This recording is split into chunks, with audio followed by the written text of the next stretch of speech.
Salut tout le monde, vous êtes fan des cartes, des oracles, vous souhaitez travailler votre guidance, votre intuition, votre médiumnité, voire même la voyance.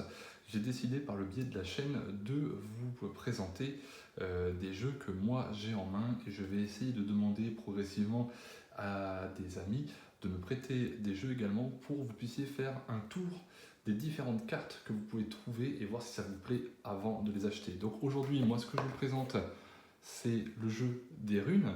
Vous pouvez les trouver sous forme de minéraux, de bois, d'os, voilà, mais également sous forme de cartes, et c'est ça qui m'a plu. Donc je vais vous présenter très rapidement les cartes, hein, juste pour que vous vous rendiez compte du style de cartes que vous allez passer entre vos mains. Voilà. Ah, évidemment, chaque carte correspond à une rune qui est placée en haut. C'est un jeu qui est un petit peu difficile, je ne vous le cache pas, surtout si vous voulez vraiment le maîtriser. Ça va être d'apprendre le nom de chaque rune et sa signification, ce qui est loin d'être évident. Donc pour ça, moi j'ai un gros livre que j'ai fait à côté, hein, où je suis allé chercher des informations supplémentaires. Vous avez le petit manuel, comme dans beaucoup de cartes oracles. Moi, je le trouve honnêtement insuffisant, c'est pour ça que je suis allé chercher d'autres ressources, mais bon, après, l'un n'empêche pas l'autre, il n'y a pas de problème. Voilà, donc c'est un jeu qui se prend, alors après, très facile à prendre en main, hein, vous voyez, il n'est pas épais du tout, contrairement à beaucoup de jeux d'oracle.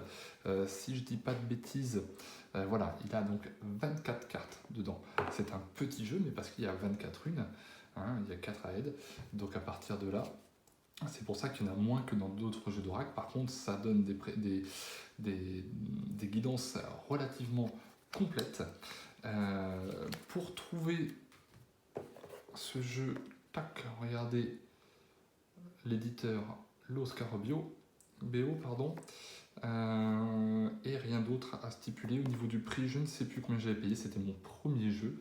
Donc voilà, j'espère que ça vous permet de faire un petit tour des cartes. Régulièrement, je vais vous présenter mes autres jeux d'oracle pour que vous puissiez voir, hein, parce qu'il y en a plein qui me demandent lequel je peux prendre. Et quand je vous donne une indication, ça vous permet donc de refaire un petit tour sur le motif des cartes, voir si ça peut vous intéresser ou non, parce qu'il y en a qui vont plus vous plaire que d'autres. Celui-là, il est un petit peu rude, mais très complet aussi.